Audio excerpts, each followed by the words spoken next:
All eyes ngayon ang merkado sa patuloy na gulo sa Middle East na posibleng magpataas sa presyo ng langis sa buong mundo.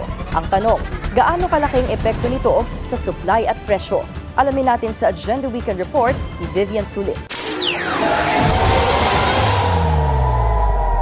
Mahigpit na binabantayan ng global oil markets ang patuloy na umiinit na tensyon sa Middle East. Kasunod yan ng Israel at US airstrikes sa Iran. Third largest oil producer sa OPEC o Organization of the Petroleum Exporting Countries ang Iran. At hawak din ito ang halos 4.5% ng global oil supplies. Aabot sa 3.3 million barrels of crude per day at 1.3 million BPD ng condensate at iba pang liquids ang output ng bansa. Nagbabala rin nitong Sabado ang Tehran matapos ipasara muna ang Strait of Hormuz. Ang Strait of Hormuz ay daanan ng halos 1/5 ng global oil consumption. Kaya naman, inaasahan ang matinding pagtaas ng presyo ng langis. Ayon sa reports, nakatakdang magpulong ang OPEC Plus grouping ng major oil producers ngayong araw ng Linggo.